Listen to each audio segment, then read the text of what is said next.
오늘도 우리 하나님께 우리 자신을 드리기 위해서 이 자리에 나오신 우리 성도님들 한 분 한 분을 주님의 사랑으로 환영합니다. 사랑합니다. 잠깐 기도하면서 예배 시작하도록 하겠습니다. 잠깐 기도하겠습니다. 여호와는 마음이 상한 자에게 가까이 하시고 중심에 통회하는 자를 구원하시는도다. 아멘. 하나님 감사합니다. 하나님 이 말씀대로 하나님 앞에 통회하는 모습, 겸손한 마음으로 섰습니다. 하나님 오늘 이 자리에 오셔서 이 가난한 심령 가운데 오셔서 우리 한 사람 한 사람을 만나주시고 채워주시고 그런 가운데 우리의 마음의 시온에 들어가 활짝 열리게 하시고 그래서 아낌없이 부어주시는 하나님의 복으로 넘치도록 예배를 축복해 주시옵소서. 감사합니다. 예수님의 이름으로 기도하옵나이다. 아멘. 우리 자리에서 일어나셔서 함께 찬양하도록 하겠습니다.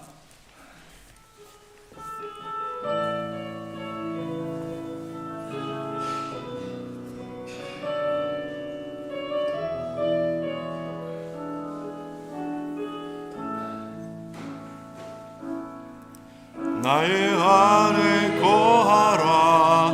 나는 내 하나님이니 모든 환난 가운데 너를 지키는 자라. 두려워하지 말라. 내가 널 도와주리니 놀라지 말라. 내 손 잡아주리라. 내가 너를 지명하여 불렀나니 너는 내 것이라. 내 것이라. 너의 하나님이라. 내가 너를 보배롭고 존귀하게 여기노라. 너를 사랑하는 내 여호와라. 나의 안에 거하라. 나는 내 하나님이니 모든 환난 가운데 너를 지키는 자라. 두려워하지 말라. 내가 널 도와주리니 놀라지 말라. 내 손 잡아주리라. 내가 너를 지명하여 불렀나니 너는 내 것이라. 내 것이라. 너의 하나님이라. 내가 너를 보배롭고 존귀하게 여기노라. 너를 사랑하는 내 여호와라. 내가 너를 지명하여 불렀나. 너는 내 것이라. 내 것이라. 너의 하나님이라. 내가 너를 보배롭고 존귀하게 여기노라. 너를 사랑하는 내 여호와라. 하나님의 사랑을 사모하는 자, 하나님의 평안을 바라보는 자, 너의 모든 것 창조하신 우리 주님이 너를 얼마나 사랑하시는지.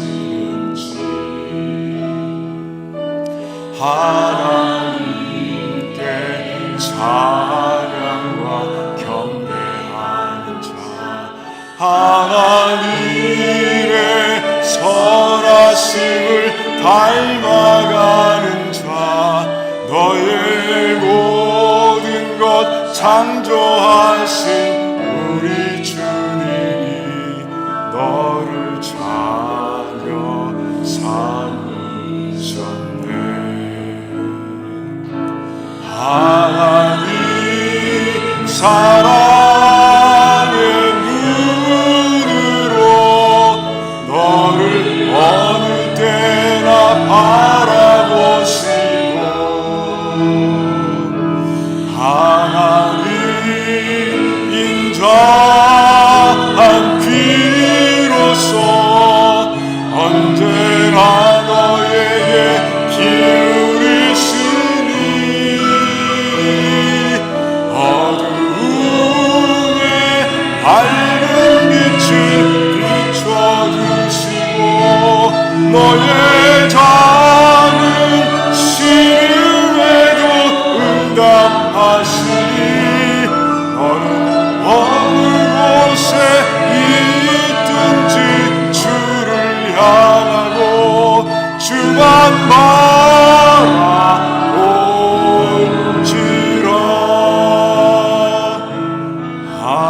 하나님 사랑의 눈으로 너를 어느 때나 바라보시고 하나님 인자한 귀로서 언제나 너에게 기울이시니 어두움에 밝은 빛을 비춰주시고 너의 작은 시름에도 응답하시니 너는 어느 곳에 있든지 주를 향하고 주만 바라볼지라.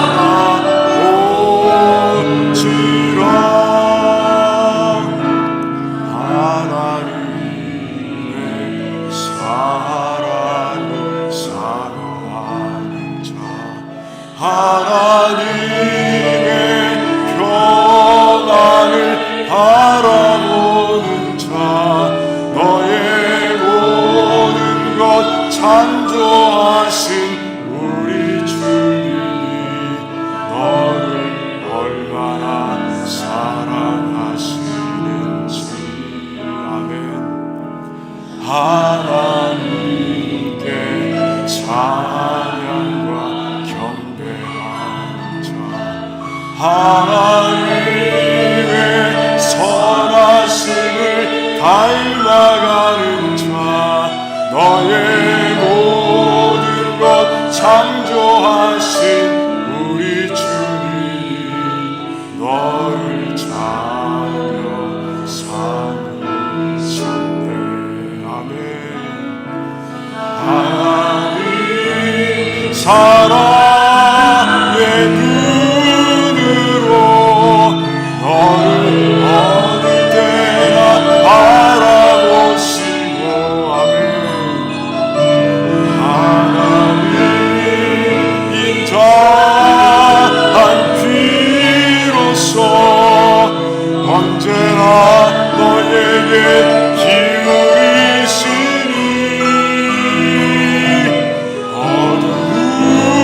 어두움에 밝은 빛을 비춰주시고 너의 작은 시름에도 응답하시니 너는 어느 곳에 있든지 주를 향하고 주만 바라볼지라.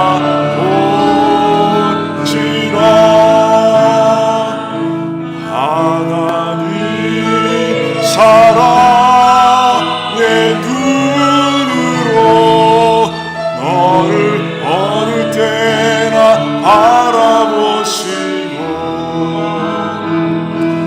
하나님 인자한 귀로서 언제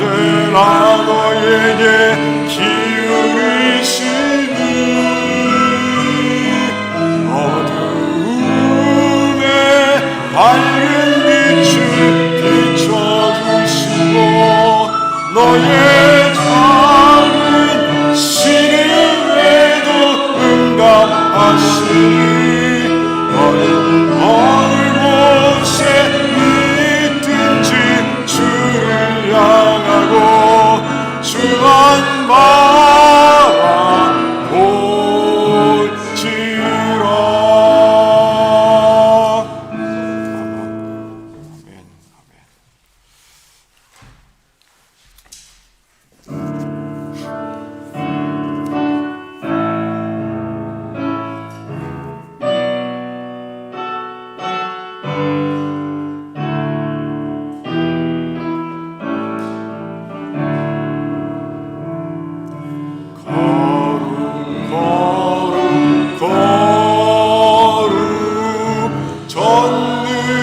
전능하신 주여 이른 아침 우리 주를 찬송합니다.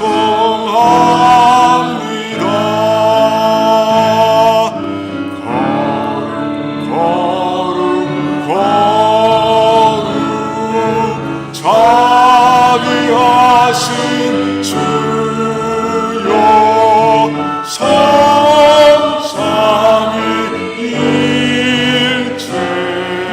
우리 주로다면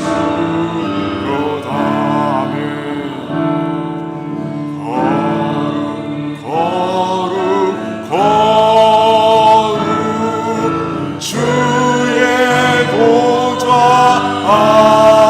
앞에 모든 성도 멸류관을 벗어드리래.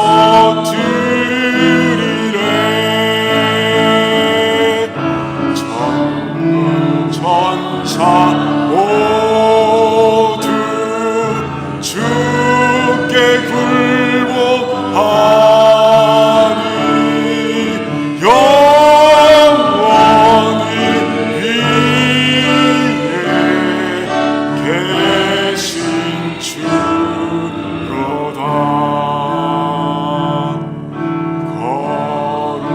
거룩 거룩 주의 빛난 영광 모든 죄인 눈 어두워 보지 못하네.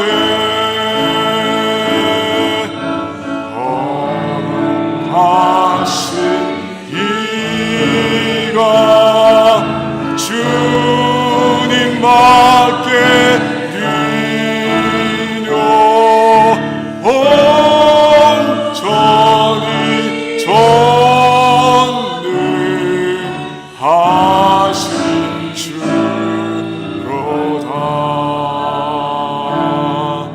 거룩 거룩 거룩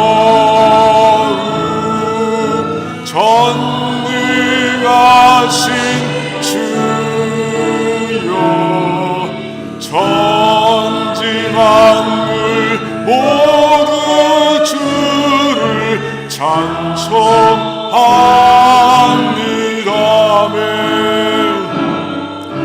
거룩 거룩 거룩 전능하신 주여 성삼위일체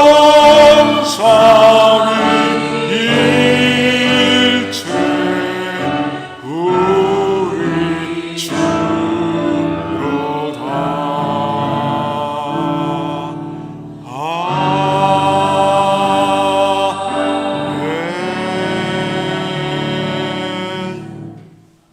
우리 같이 예배를 기도하기 원합니다. 그래 우리는 거룩하신 하나님, 피조물과 구별되시는 창조주 하나님 앞에 나와 있습니다. 경외의 마음을 가지고 있습니까? 내 모든 것을 다 드려서 우리 하나님께서 기뻐하시는 거룩한 산 제물이 될 것을 각오하고 나왔습니까? 신령과 진정으로 예배 드리고 있습니까? 우리 한번 그런 예배가 되게 해달라고, 그래서 임하신 하나님을 만나고 하나님께서 부어주시는 그 놀라운 축복, 그 은혜와 사랑과 긍휼을 마음껏 체험하는 예배가 되게 해달라고. 그래서 다 예배를 마치고 돌아갈 때는 정말 주체할 수 없는 기쁨과 감사함으로 넘칠 수 있게 해달라고 우리 하나님께 간절히 기도하며 나가겠습니다. 주여,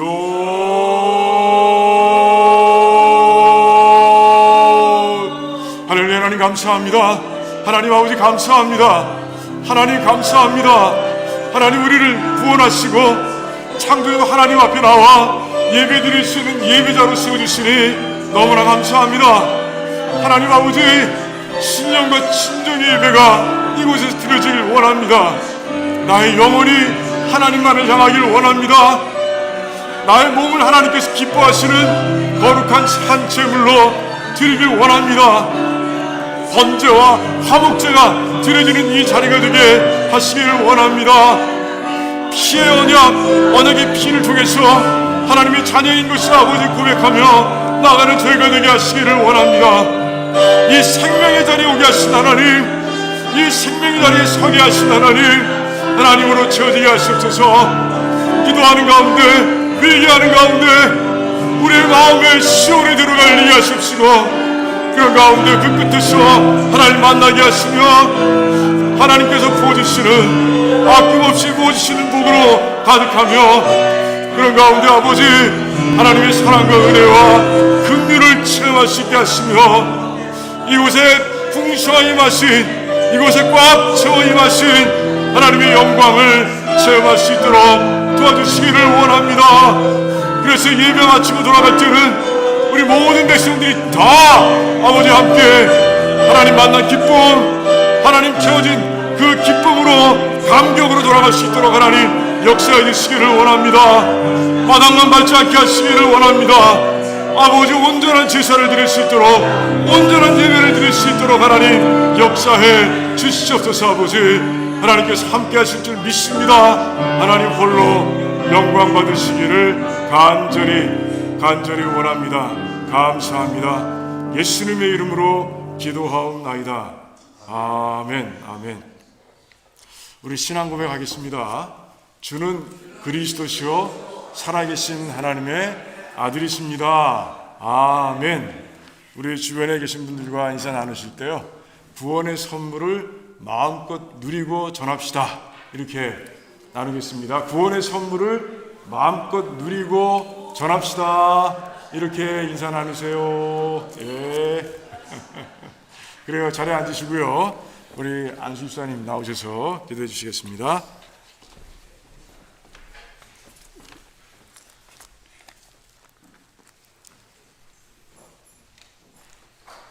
여호와는 자비로우시며 은혜로우시며 노하기를 더디하시며 인자하심이 풍부하시도다. 은혜가 풍성하신 하나님 아버지 감사합니다. 주님의 날, 거룩한 안식일 날, 예수님의 몸된 교회, 우리 두란노 침례교회에서 여호와 하나님께 예배드리게 하시니 아버지 참으로 감사와 영광을 올려드립니다. 참 생명과 소망이 되시는 우리 아버지, 저희 가운데 항상 함께하여 주시고 한없이 베푸시는 사랑과 은혜에 아버지 감사를 드립니다. 아버지, 이 시간 우리의 목자이신 예수 그리스도의 성전에 주님 앞에 나왔사오니 정성으로 드리는 예배를 아버지 흠양해 주시옵소서. 아버지, 예배 드릴 때 오셔서 하나님의 거룩하신 영광을 나타내 주시옵소서. 사랑의 하나님 아버지, 이 험한 세상에 살아가면서 주님의 자녀로서 살아가는데 연약하고 나약해서 아버지 앞에서 지었던 모든 죄들을 고백합니다. 은혜의 하나님, 용서의 하나님 아버지, 주님 앞에 자복하는 마음으로 잘못과 죄악을 비우니 아버지 용서하여 주시옵소서. 이 시간 예배드릴 때 저희를 향하신 하나님의 놀라우신 용서와 사랑과 은혜를 깨닫게 하여 주시옵소서. 우리의 소망이 되시는 아버지, 우리 두란노 침례교회를 더욱더 아버지 사랑하여 주옵소서. 아버지, 우리 두란노 침례교회를 축복하여 주시옵소서. 우리의 사랑하는 형제 자매 성도들끼리 서로서로 예수님께서 몸소 사랑으로 실천하신 것처럼 사랑이 넘치는 공동체로 만들어 주시옵소서. 그리하여 아버지, 그 사랑으로 이웃을 잘 섬기며 땅끝까지 복음을 전파하는 생명이 넘치고 성령이 충만한 교회로 아버지 인도하여 주시옵소서. 초대교회의 놀라운 역사가 우리 교회에 일어날 수 있도록 아버지 인도하여 주시옵소서. 말씀을 증거하시는 우리 담임 목사님께 성령의 기름으로 충만케 부어 주옵소서. 하나님의 크신 능력을 받으시는 영적 지도자로 우뚝 세워 주시옵소서. 아버지, 오늘 또 말씀 가운데 주님의 임재를 체험하는 예배가 될 줄 믿습니다. 감사드리며 예수님의 이름으로 기도드리옵나이다.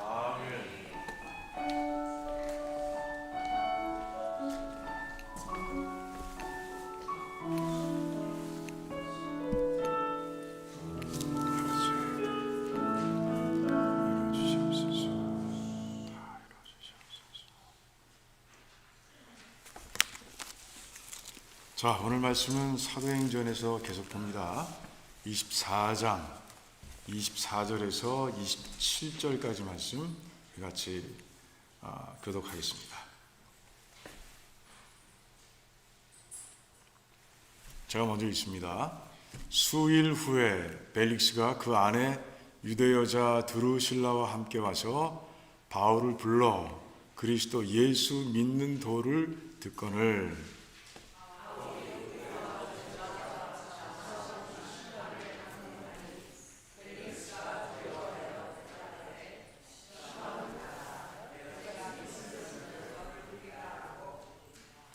동시에 또 바울에게서 돈을 받을까 바라는 거로 더 자주 불러 같이 이야기하더라. 이틀을 지내서 보르기오 베스도가 벨릭스의 소임을 대신하니 벨릭스가 유대인의 마음을 얻고자 하여 바울을 구류하여 두니라. 아멘. 하나님 감사합니다. 계속해서 사도행전 속에서 놀라운 사건들을 발견하고 그 사건이 담고 있는 교훈들을 찾아가는 가운데 있습니다. 오늘도 성령 하나님께서 함께 하실 줄 믿습니다. 우리 모든 백성들의 마음밭을 기경하셔서 좋은 밭으로 만들어주시고 말씀의 씨앗이 떨어질 때 자라나 100배, 60배, 30배의 열매를 거두게 하실 줄을 믿습니다. 하나님, 성령 하나님께서 강하게 역사하시는 가운데 정말 듣는 자나 전하는 자나 함께 똑같이 풍성한 은혜를 누릴 수 있도록 도와주시옵소서. 감사합니다. 예수님의 이름으로 기도하옵나이다. 아멘. 자, 오늘 말씀을 잘 이해하기 위해서는요, 이 벨릭스라는 사람이 어떤 사람인지를 좀 알아야 됩니다. 이 벨릭스, 총독이죠. 오늘 본문에 그냥 총독이에요. 그 총독의 성장 과정을 보면 굉장히 독특하다라는 것을 우리가 알 수 있어요. 그는 원래 노예로 태어났습니다. 노예인데 어떻게 총독이냐 궁금하시죠? 그 황제의 신임을 받았어요. 황제의 신임을 받아서 노예 신분에서 자유인이 되고요. 그리고 놀랍게도 그 자유인의 신분에서 총독의 자리까지 오르는 그런 이 뭐라 그럴까요? 그 로마 시대에는 전대미문한 그리고 앞으로도 없었던 그런 입지전적인 인물인 거예요. 자, 그런데 로마 시대 그 로마 시대에서 그렇게 비천하게 자라나서 높은 자리에 오르기까지 그가 어떻게 살았을까 하는 생각을 해보면 그가 어떤 사람인지를 우리가 짐작해 볼 수 있어요. 그는요, 야망과 탐욕이 많은 사람이에요. 그리고 자기가 원하는 것이라면 수단과 방법을 가리지 않고 그것을 얻어내는 사람이 바로 이 벨릭스였어요. 가장 단적인 좋은 예가 있는데 그거는 바로 이런 겁니다. 그러니까 그가 유대 지역의 총독이 되는 데는요, 한 사람의 큰 도움이 있었어요. 그 사람이 누구냐 하면 유대교, 당시의 유대교 대제사장이었어요. 그가 황제에게 친서를 보냅니다. 벨릭스를 이 지역의 총독으로 보내주십시오 라고 간청하는 편지를 보낸 거예요. 자, 그런데 총독으로 부임해 와서 자기 이제 일을 하는 가운데 그 유대교의 대제사장이 자기에게 걸림돌이 된다고 생각하자 그는요, 암살자를 고용해서 죽여버리고 맙니다. 그런 사람이었어요.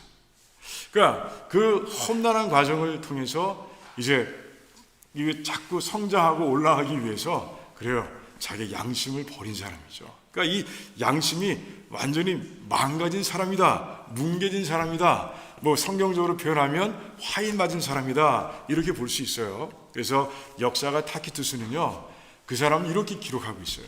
종의 마음을 가지고 황제의 권한을 휘두른, 자기 마음대로 휘둘렀던 인물이다, 이렇게 기록하고 있습니다. 자, 총독 벨릭스에 대해서 자세하게 제가 설명한 이유가 있어요. 자, 오늘 말씀을 보면, 자, 제가 찾을게요.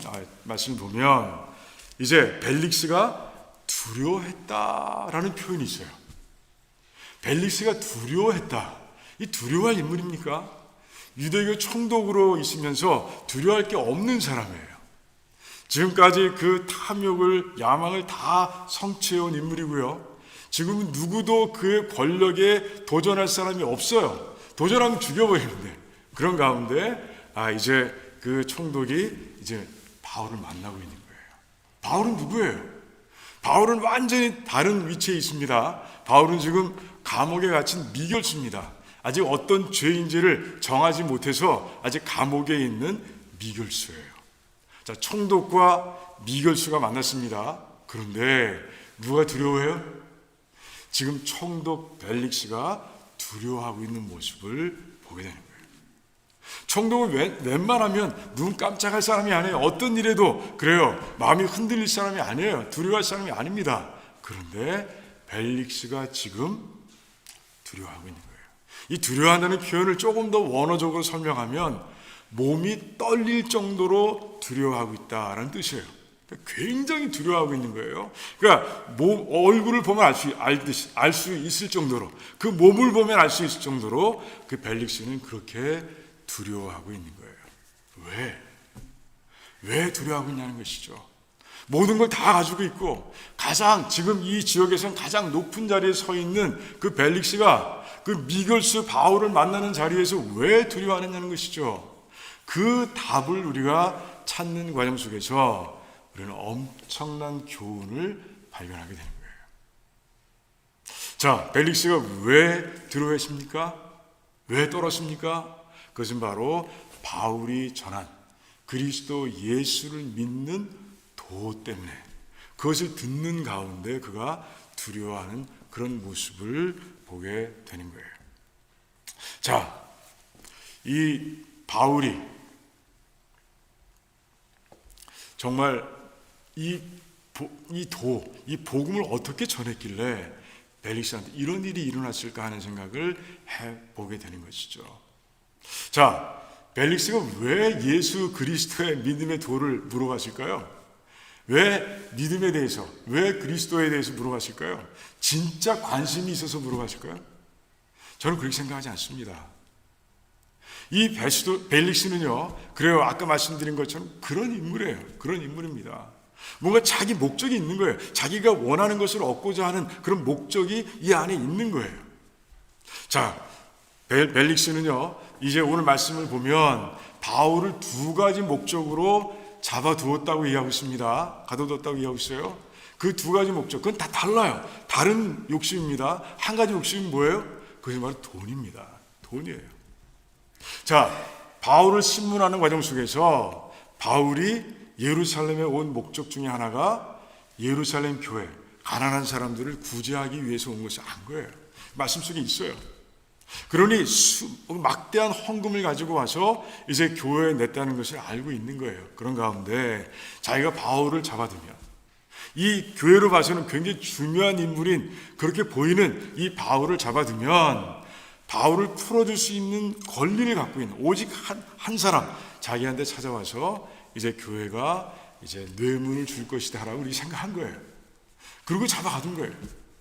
두 번째 목적은 뭡니까? 그것은 바로 자기 정치를 위해서 그런 거예요. 자, 그는요 정치하는 가운데 최근에 굉장히 어려운 일을 겪었어요. 유대인들과 수리아인들 사이에 분쟁이 일어난 거예요. 갈등이 일어났어요. 얼마나 시끄러운지. 그 과정, 그 진압하는 과정 속에서 그 벨릭스는요 유대인들의 미움을 사게 된 거예요. 과잉 진압을 통해서 미움을 사게 됐어요. 그래서 이제 유대인들은 교회를 싫어하죠. 그리고 기독교를 싫어하죠. 예수님을 싫어합니다. 잡아 죽인 걸 알잖아요. 그런 가운데 이제 그들의 환심을 사고 그래서 국면을 전환하기 위해서 이제 바울을 잡아 가둔 거예요. 그런 인물이에요. 그런 인물이 왜 하필이면 예수님의 도를 물어보냐는 것이죠. 저는 가만히 생각해 봤어요. 왜 도대체 물어봤을까? 하나님의 역사로밖에 볼 수 없는데 저는 그가 물어본 이유는 좀 바울의 마음을 조금 더 누그러뜨려 주기 위해서 그런 것 같다는 생각이 듭니다. 어떻게 바울을 불러가지고 돈 얘기를 해야 되는데 어떻게든지 그 얘기를 해서 탐욕을 채워야 되는데 돈 얘기부터 할 수 없잖아요. 그런 가운데 바울이 어떤 사람인지를 신문하는 과정 속에 잘 알았기 때문에 자기 아내까지 데려와서 유대인인 자기 아내까지 데려와서 드루실라를 데려와서 이제 예수의 도를 묻는 가운데 이야기를 시작하는 거예요. 그런 가운데 나는 네 편이다. 나는 교회 편이다. 이런 마음을 심어주길 위해서 그런 거예요. 그런 가운데 이제 분위기가 좀 풀리면 이제 그런데 너가 풀려나기 위해서는 방법이 하나 있는데 돈이 필요해. 이렇게 얘기하려고 했던 거죠. 그랬던 것 같습니다. 그런데 바울은요 달리 생각한 거예요. 전혀 그 입에서 그 이야기가 나올 예상도 못했던 바울이 이제 그리스도 예수를 믿는 도에 대해서 얘기해달라라고 얘기하자 바울은요 그게 찬스라고 생각한 거예요. 하나님께서 만들어주신 기회라고 생각한 거예요. 그리고 나서 바울은 이제 복음을 전하게 되고요. 그리고 복음을 전하는 가운데 성령 하나님께서 강하게 역사하셔서 이제 벨릭스가 두려움 가운데 떠는 사건이 일어난 거예요. 예수님께서 요한복음 16장에서 어떤 말씀을 하셨어요? 이제 성령 하나님께서 이 땅에 오시면 이제 복음을 가지고 세상 사람들을 책망하실 것이다 라고 말씀하셨어요. 그런데 그 일이 분명하게 벨릭스에게 일어나고 있는 모습을 보게 되는 거예요. 그러니 양심이 망가진 사람입니다. 그래요. 그 성장의 과정 속에서 그래요. 정말 영혼이 그래요. 암흑에 빠져 있는 사람입니다.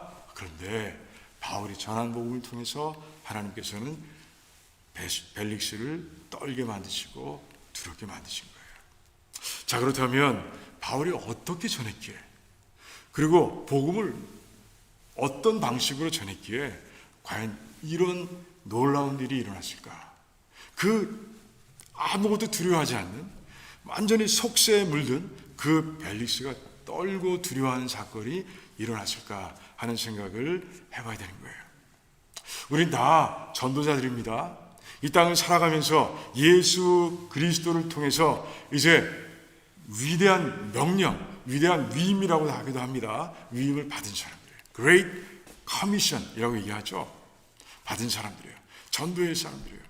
그러니 이 바울이 벨릭스에게 어떻게 복음을 전했는지를 잘 알고 그 방법을 우리가 배워야 되는 거예요. 자, 그렇다면 첫 번째, 바울에게서 배우는 첫 번째 교훈이 뭐냐? 그것은 바로 기회를 놓치지 말라는 거예요. 복음을 전할 기회를 놓치지 말라라는 것이에요. 자, 정말 벨릭스 총독 앞에 오기까지 바울은요, 굉장히 힘든 시간을 겪어야 됐어요. 그는 예루살렘에 왔습니다. 이제는 하나님의 도우심으로 로마로 갈 준비를 하고 있어요. 그런데 예루살렘에 온 지 얼마 안 돼서 성전에서 유대인들에게 붙잡히고요. 그리고 그러니까 말도 안 되는 이유로 인해서 맞아 죽을 뻔합니다. 거의 죽을 뻔했죠. 근데 급하게 달려온 그 로마의 천부장에 의해서 그는 목숨을 건지지만 이제 감옥을 전전하게 되는 거예요. 그리고 유대교에 이제 그를 죽이지 않으면, 정말 바울을 죽이지 않으면 내가 먹지도 않고 마시지도 않겠다는 결사대가 결성이 돼서, 그래서 이제 바울은요 예루살렘을 떠나게 된 거예요. 어떤 위험이 있을지 모르기 때문에 이제 그 천부장이 총독이 있는 가이사라로 보낸 거죠. 밤새워 왔습니다. 밤새워. 자, 앞으로 어떤 일이 일어날지 몰라요. 그리고 그 유대교의 사람들이 이제 여기까지 찾아와서 벨릭스 앞에서 바울을 고소까지 했습니다. 그런 가운데 어떤 일이 일어날지 모르는 상황 속에 빠져 있는 거예요. 자, 이 정도 되면 저 같으면 제 마음속에 걱정과 염려가 가득했을 것 같아요. 불안. 앞으로 내 인생은 어떻게 되는 거야? 하나님 때문에, 하나님 그 뜻에 이끌려서 여기까지 왔는데 도대체 어떻게 되는 거야? 하는 생각을 하게 됐을지도 몰라요. 가득 걱정과 염려, 그런 가운데 벨릭스 앞에 찾아왔을 때, 벨릭스가 불렀을 때 그 걱정과 염려 가운데서 내가 살 길은 없을까? 뭐 이런 생각으로 가득했을지 모릅니다. 보통의 사람들은 그랬겠죠. 그런데 바울은 그렇지 않은 거예요. 그렇지 않았어요. 벨릭스가 이제 예수 그리스도를 믿는 도에 대해서 물어보자 바울은 이게 찬스구나. 하나님께 주신 정말 복음을 전할 수 있는 기회구나. 이런 기회 없다라고 생각하면서 바로 복음을 전하는 모습을 보게 되는 거예요. 바울의 삶은요 이랬어요. 시종 일관 이랬습니다. 얼마나 대단한지 몰라요. 제가 바울의 삶을 돌아오면서 정말 바울이 이런 사람인 거라는 것을 정말 극적으로, 그리고 가장 뼈저리게 알 수 있고 깨달을 수 있었던 거는요, 디모데 후서 4장을 읽으면서 그랬어요. 한번 말씀드렸는지 모르겠습니다. 디모데 후서 4장을 보면 이런 말씀이 나와요. 내가 아무도 없는 가운데, 나를 지지해 주는 사람이 아무도 없는 가운데 처음 변명을 하게 되었는데, 그때 주께서 내 곁에 서 계셨고 주님께서 힘을 주시는 가운데 내가 복음을 전할 수 있었다라고 그렇게 고백하고 있는 모습 보게 됩니다. 자, 바울이 갇혀있던 시대적 상황이 어떻습니까? 그때는 바로 네로 황제 시대예요. 네로 황제 시대예요. 자, 이제 로마 대화재의 원인을, 그 대화재를 일으킨 사람들을 다 크리스찬으로 몰아서 잡히기만 하면 족족 크리스찬은 다 죽였던 시대입니다. 바울도 크리스찬이라고 생각되게 잡혀온 겁니다. 그런 가운데 재판의 과정을 기다리고 있었어요. 그가 재판을 받을 수 있었던 것은 오로지 한 가지 이유, 그러니까 로마 시민이었기 때문에 그래요. 유대인들은 잡히면 죽는 거예요. 하지만 이 바울은요, 로마 시민이었기 때문에 재판의 기회도 있었던 거예요. 자, 처음 변명이라는 뜻은 뭡니까? 이제 첫 번째 자기를 변호할 수 있는, 자기를 변론할 수 있는 기회가 주어졌을 때를 얘기하는 거예요. 자, 그러면 보통 사람이라면 나 크리스찬 아니에요, 이렇게 얘기할 수도 있습니다. 그리고 자기 생명을 그 재판관들 앞에서 구걸할 수 있어요. 그런데 바울이 뭘 했다고요? 그 자리에서 복음을 전했다는 거예요. 복음을 전했다는 거예요. 크리스찬이라는 이야기만 나오면 당장 사형이야 라고 언도할 그 재판장들 앞에서 크리스찬이라고 고백하는 것도 모자라서 당신들 예수 그리스도를 믿지 않으면 죽습니다 라고 선포했다는 거예요. 그러니 바울의 그 전도를 향한 그 마음, 그 믿지 않는 사람들은 향한 그 긍휼한 마음이 얼마나 진지하고 진실한 것인지를 우리는 금방 알 수 있는 거예요. 놀랍지 않습니까? 바울은요, 이제 곧 있으면 죽어요. 자기 그 생사권을 갖고 있는 사람들이 그들이에요. 그런데 그들 앞에서 당신들이 믿어야, 예수 그리스도를 믿어야 살 수 있다고 그렇게 전하는 모습 보게 되는 거예요. 도대체 이 마음이 어디서 나온 거예요? 이런 마음이 어디서 나온 겁니까? 우리 로마서 1장과 고린도 전서 9장을 읽는 가운데 그 바울의 고백 속에서 그의 마음을 엿볼 수 있는 거예요. 로마서 1장을 보면요, 이렇게 고백합니다. 내가 헬라인이나 야만인이나 지혜 있는 자나 어리석은 자, 그 모든 자들에게 빚진 자라라고 그렇게 고백하고 있어요. 무슨 빚을 졌어요? 복음의 빚을 졌다는 것이죠. 바울은요, 구원이 얼마나 큰 선물인 줄 알아요. 그는 그 큰 선물, 정말 세상에서 우주에서 가장 큰 선물을요, 마음껏 누렸던 사람입니다. 그래서 이분 감옥에 있다 할지라도 그는요, 찬송하고 또 찬송하고 감사하며 기뻐했던 사람이 바울이에요. 그렇게 구원의 선물을 잘 누렸습니다. 근데 동시에 그 구원의 선물을 이제 전해야 될 사람이라는 것도 분명하게 알았어요. 바울은 특별히 예수님께로부터 그 소명을 받은 거예요. 그런 가운데 나는 모든 사람들에게 복음의 빚을 진 사람이다 라고 그렇게 고백하고 있는 모습을 보게 되는 거예요. 자, 두 번째, 고린도전서 9장을 보면요, 그는 이렇게 고백합니다. 나는 모든 사람들에게 종이 되어도 좋습니다 라고 그렇게 고백합니다. 내가 그렇게 종의 자리에 내려가서 복음을 전하는 가운데 다만 몇 사람이라도 복음을 듣고 구원받을 수 있다면 나는 기꺼이 그 자리를 택할 것입니다 라고 그렇게 고백하는 거예요. 놀랍지 않습니까? 바울은 이 마음 때문에 그는요, 정말 하나님께서 주신 복음 전파의 기회를 한 번도 놓치지 않아요. 그는 이 벨릭스와 드루실라 앞에서도요, 그들이 불쌍한 거예요. 저들이 내 복음을 듣지 않으면, 내 복음을 듣고 그래서 좀 믿지 않으면 좀 멸망의 길로 갈 텐데 라는 생각 때문에 그렇게 긍휼의 마음을 가지고 이제 복음을 전한 거죠. 그래서 하나님께서 역사하신 거예요. 성령 하나님께서 그 자리에서 역사하셔서 그 양심에 화인 맞은 그 벨릭스의 양심을 움직이신 거예요. 그리고 두렵게 만드시고 떨게 만드신 거예요. 그런 역사가 일어났다는 것이죠. 우리도 마찬가지예요. 아까 말씀드린 것처럼 우리는 복음을 전해야 할 소명을 가진 자들입니다. 그레이트 커미션을 받은 사람들이에요. 그렇다면 복음을 전해야 되는데 우리는 복음의 기회, 복음을 전할 기회를 얼마나 많이 놓치며 살아가는지 몰라요. 여러분, 복음의 기회가 언제입니까? 물론 나가서 전할 수도 있습니다. 하지만 그러지 못한 한지라도 믿지 않는 사람을 만나는, 예수 그리스도를 모르는 사람을 만났을 때 그때가 기회인 거예요. 그 모든 순간이 다 복음을 전파할 수 있는 기회인 거예요. 그 기회를 놓쳐버리면 하나님께서 가슴 아파하시는 거예요.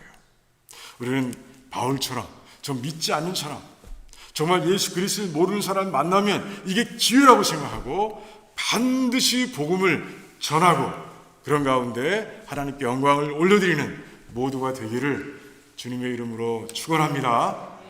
그런 가운데 정말 내가 전한 복음을 통해서 성령 하나님께서 그 사람이 어떤 사람이든 간에 정말 그 마음을 움직이시고 영혼을 움직이시고 그리고 그 사람을 구원의 그 길로 인도하시는 그 놀라운 사건을 체험하는 모두가 되기를 주님의 이름으로 축원합니다. 두 번째 교훈은 뭡니까? 바울은요, 정확한 복음을 전했습니다. 정확한 복음을 전했습니다. 자, 바울이 이 예루살렘으로 올 때 3차 선교를 마치고 예루살렘으로 오는 과정 속에서 그 과정 가운데서 바울은 편지를 씁니다. 로마의 편지를 씁니다. 그 로마의 편지를 쓰는 가운데 그는요, 성령 하나님의 도우심으로 자기가 지금까지 전해왔던 복음의 핵심을 아주 체계적으로 그리고 완벽하게 정리할 수 있는 기회를 가질 수 있었어요. 그러고 이제 왔고요. 그러고 잡혔고, 그리고 벨릭스 앞에 선 거예요. 그러니 벨릭스가 그리스도 예수에 대한 도를 좀 알려달라라고 그랬을 때 바울보다 더 정확하게 전할 수 있는 사람이 없었던 거예요. 그러나 아주 분명하게 전한 겁니다. 자, 아까 요한복음 16장을 통해서 우리가 봤습니다. 정확한 복음이 선포될 때 성령 하나님께서 이제 세상 사람들을 책망하는 일, 그 책망하는 게 이제 어떤 내용인지 말씀드릴 거예요. 책망하는 사건이 일어난다라고 말씀드렸습니다. 그런데 그 일이 일어나는 걸 보게 돼요. 자, 먼저 예수님의 복음부터 알아야 돼요. 과연 성령 하나님께서 어떤 복음을 통해서 일하시는지, 어떤 복음을 통해서 책망하시는지를 우리가 알아야 되는 거예요. 모든 게 다 예수님의 말씀으로부터 출발하는 거예요. 예수님의 말씀이 최고의 권위를 가지고 있는 거예요. 그래서 우리는 한번 봐야 되는 거예요. 뭐라고 얘기합니까?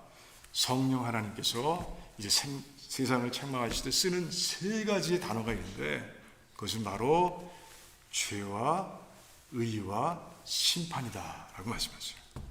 죄와 의와 심판, 굉장히 비슷하죠. 오늘 바울이 전한 게 뭐예요?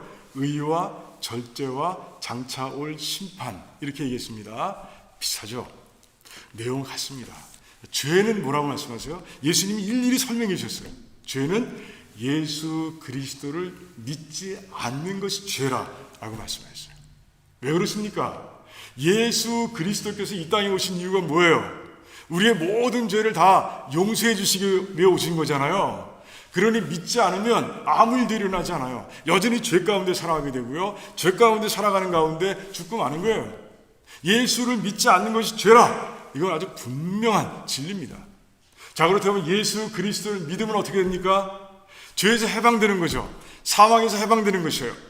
우리가 다 그렇지 않습니까? 예수 그리스도를 믿고 다 죄와 사망에서 해방된 자들 맞죠? 아멘? 그래요. 그렇게 되는 거예요. 자, 그렇다면 의는 뭡니까? 의는 더 어려워요. 설명이 더 어렵습니다. 의는 내가 아버지께로 가는 것이다 라고 말씀하세요. 아니, 예수님께서 아버지께로 가시는 게 의라? 이게 무슨 말씀이에요? 그것은 바로 이제 예수님께서 믿는 자의 최종 목적지를 보여주고 계신 거예요. 내가 아버지께로 갈 수 있는 것은 내가 의가 있어서라는 것이에요. 의. 예수님의 의 때문에 내가 이제 천국으로 간다는 것이죠. 그러니 예수 그리스도를 믿고 죄인에서 이제 의인으로 신분이 바뀐 자들, 믿는 성도들은 다 내가 올라간 것처럼, 내가 의 때문에 올라간 것처럼 너희들도 그 의로 인해서 천국에 가게 될 것이다 라고 아주 분명하게 선포하고 계신 거예요. 그러니까 첫 번째는 예수 그리스도를 믿어야 한다고 말씀하셨고요. 그리고 두 번째, 세 번째 단어를 통해서는요, 예수 그리스도를 믿는 자들의 최종 목적지, 예수 그리스도를 믿지 않는 자들의 최종 목적지를 예수님께서 보여주시는 거예요. 자, 그렇다면 심판이라는 단어를 통해서 그럼 어떤 목적지를 보여주시느냐? 심판은 뭐라고 그랬어요? 이 세상 임금이 심판받은 것이다 라고 말씀하세요. 이 세상 임금이 누구예요? 바로 사단을 얘기하는 거예요.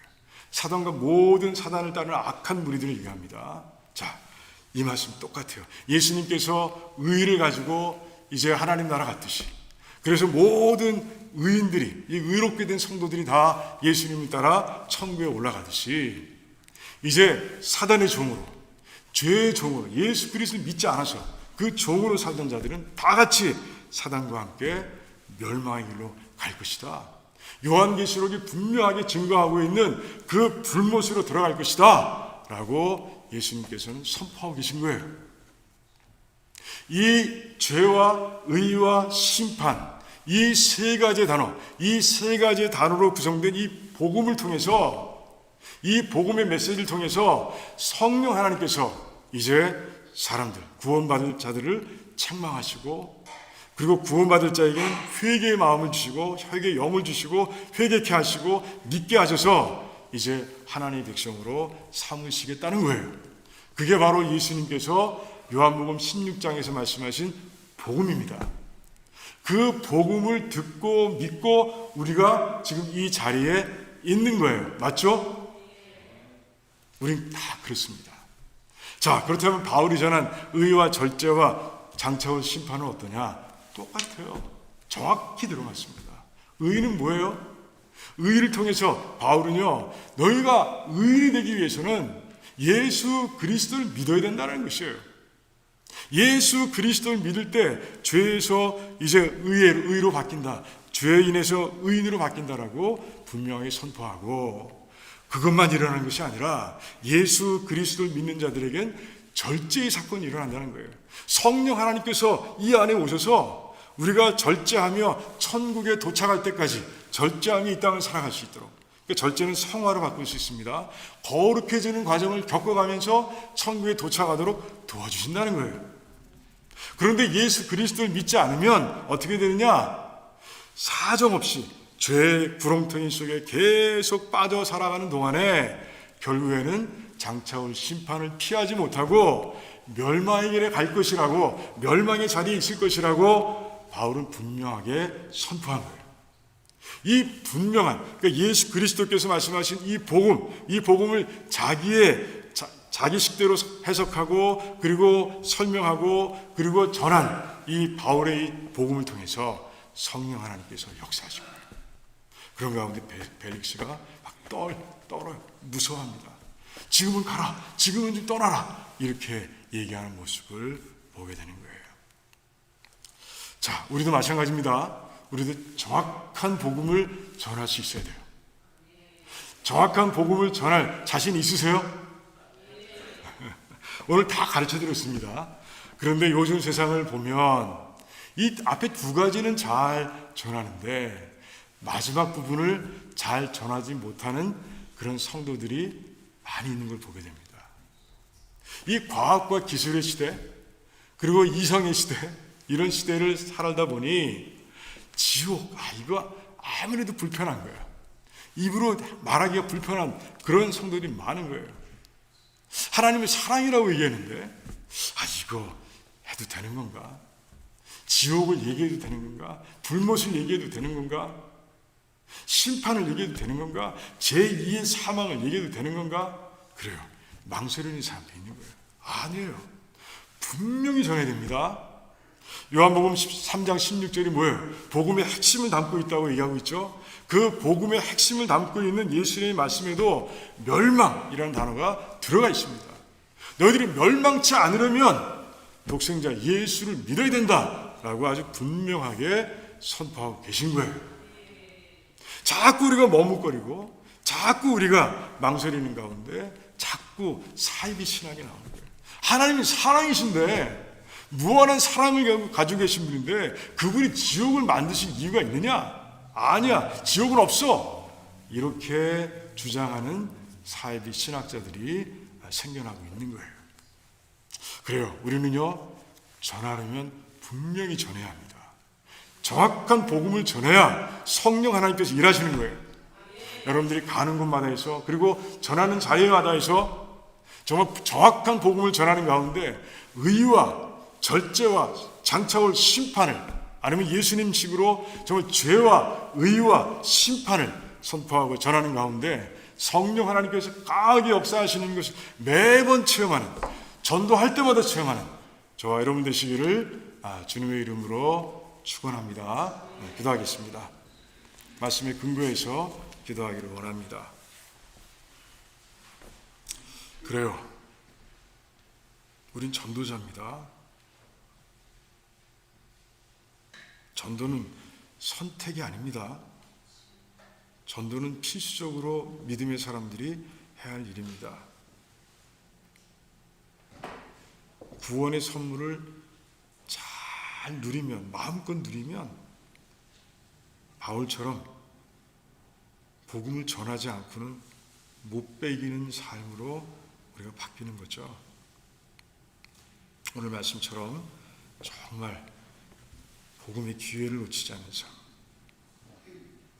이게 내 사명이고 이 사명을 통해서 다만 한 사람이라도 구할 수 있다면 내가 종의 자리로 내려가겠다는 바울의 그 마음, 진실된 마음이 우리의 마음이 되도록, 그리고 정확한 복음, 예수님께서 말씀하신 것처럼 죄와 의와 심판, 또는 바울이 정리한 것처럼 의와 절제와 심판을 정확하게 정하는 그런 성도가 되겠다고 결단하는 기도를 드리고요. 그래서 우리 교회가 정말 표처럼 잃은 영혼을 구하고 제자하는 교회로 서서 달려갈 수 있도록, 건강하게 세워줄 수 있도록 같이 기도하기를 원하고요. 어렵고 힘든 백성들을 위해서 또한 기도하면 좋겠습니다. 특별히 장영규 집사님 오늘 이른 아침에 퇴원하셨는데 우리 잘 회복될 수 있도록, 큰 수술후에 잘 회복될 수 있도록 같이 기도하면 좋겠습니다. 그래요. 우리 정말 깊이 그리고 진실되게 하나님 앞에서 묵상으로 기도하는 시간 갖도록 하겠습니다. 아버지,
감사합니다. 우리가 한 마음으로 하나님께 기도하게 하시고, 또 결단하며 기도하게 하시고, 또 믿음으로 기도하게 하신 것 감사합니다. 우리가 이러한 모든 제목들을 하나님께서 이루시고 홀로 영광 받으실 줄을 믿습니다. 감사합니다. 예수님의 이름으로 기도하옵나이다. 아멘. 우리 찬송가 404장, 새 찬송가 304장 하시면서 준비하신 예물 하나님께 드리시겠습니다.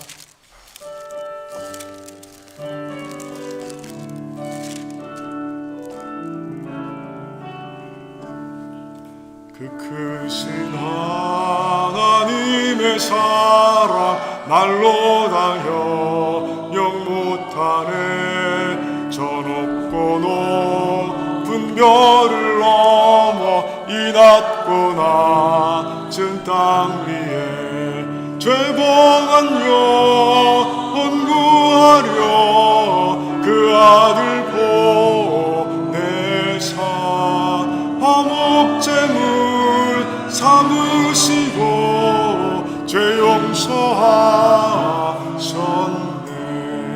하나님 크신 사랑은 증량다 못하네.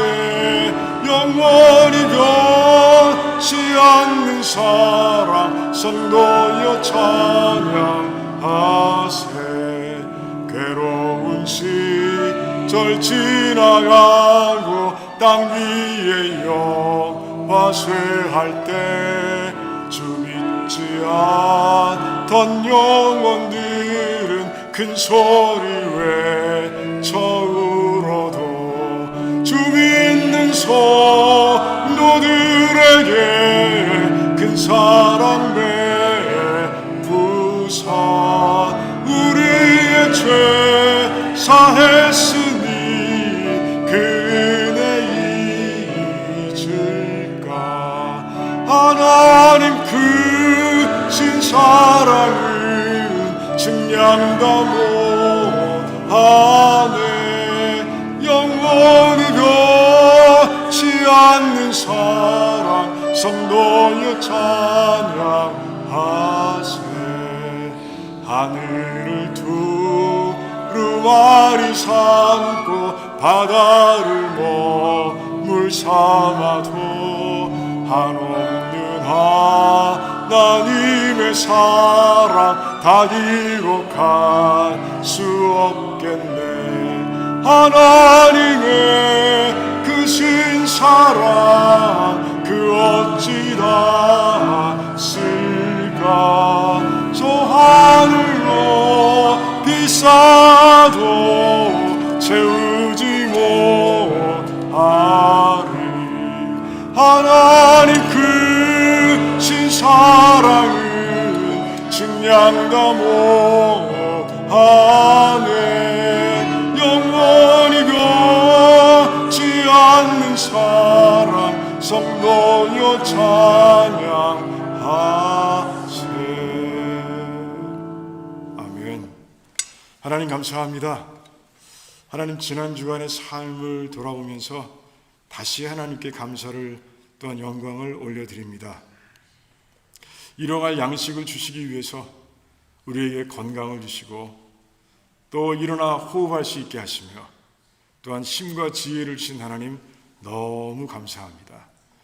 정말 하나님의 그 은혜가 감사해서 이제 하나님 주신 것 가운데 돌려드려야 할 귀한 예물을 믿음으로 드리는 귀한 백성들, 하나님께서 복 주시되 영혼이 잘됨과 같이 범사가 잘되게 하시고 강건할 수 있도록 축복해 주시옵소서.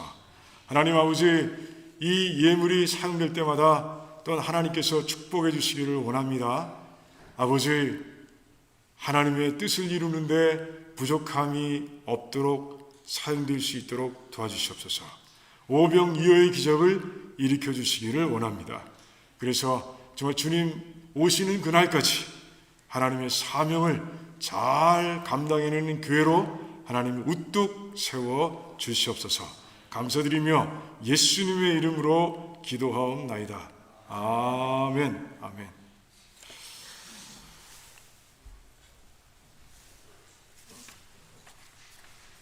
그래, 오늘 방문하신 목사님이 계세요. 목사님이신가요? 네. 전도사님이신가? 예.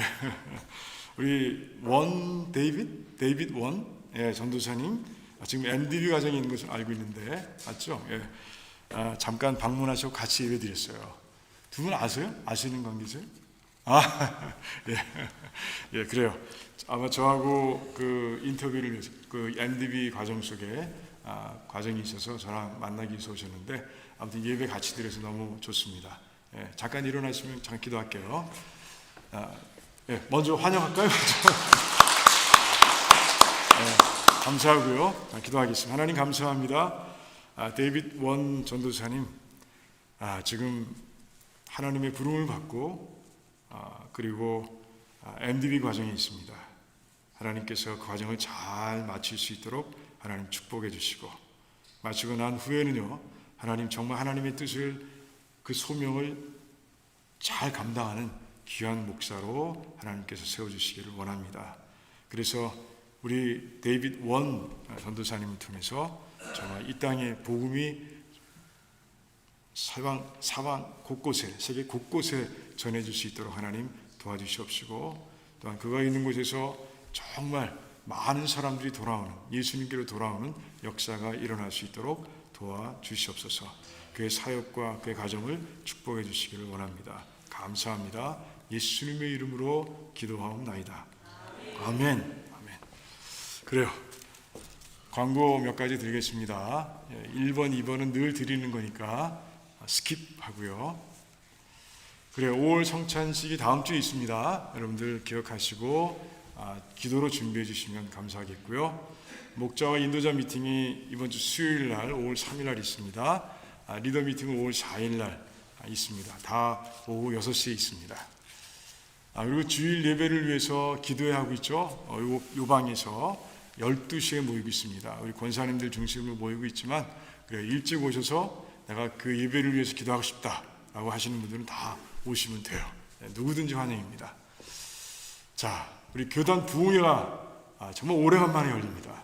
우리 코비드 때문에 그동안 못 열렸는데 6월 9일부터 11일까지 우리 강사 피영민 침례교 신학대학 총장이세요.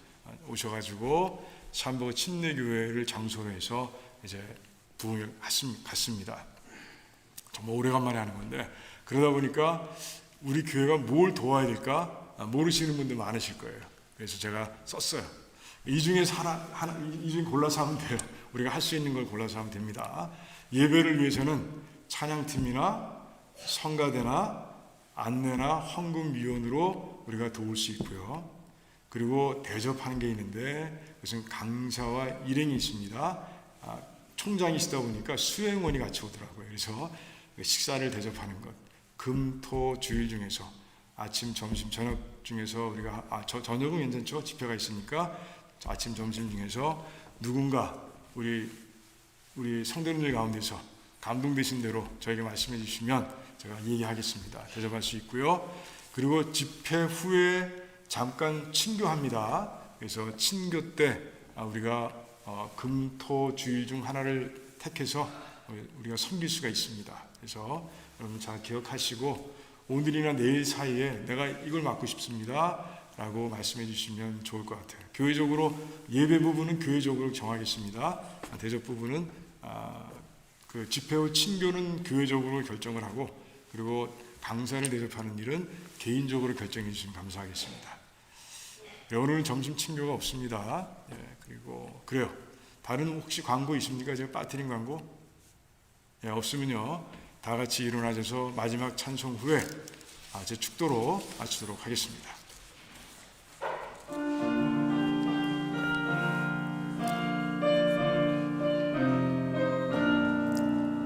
부활하신 구세주 나 항상 섬기네.